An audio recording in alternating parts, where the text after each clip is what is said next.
జాగ్రత్త చూడండి. అంటే అతి పరిశుద్ధ స్థలంలో సంవత్సరానికి ఒక్కసారే యాజకుడు వెళ్ళాలి.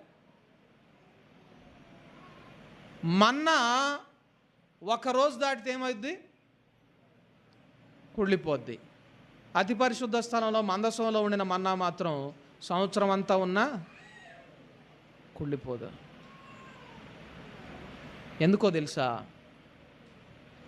దేవుని సన్నిధి ఎక్కడ ఉంటుందో అక్కడ ఫ్రెష్నెస్ ఎప్పుడు ఉంటుంది.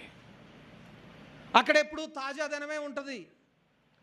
దేవుని సన్నిధిలో లేకుండా ఉంటే అది పరలోకం నుండి దిగి వచ్చిన ఆహారమైనా కుళ్ళిపోద్ది. దేవుని అగ్ని, దేవుని సన్నిధి, దేవునితో సహవాసం లేకపోతే నువ్వు అతి పరిశుద్ధంగా నీ జీవితాన్ని నువ్వు కట్టుకోలేవు.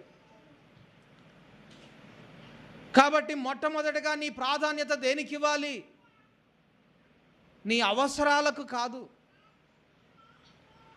నీ ఆత్మీయ అవసరానికి నువ్వు మొదటి ప్రాధాన్యత ఇవ్వాలి. అతి పరిశుద్ధమైనటువంటి స్థలములో నువ్వు కట్టబడాలి అంటే దేవునితో సహవాసము, దేవుని స్వరం వినడము. మనుష్యుడు రొట్టె వలన మాత్రము కాదు, కానీ ఆయన నోట నుండి వచ్చు ప్రతి మాట వలన బ్రతుకుతాడు.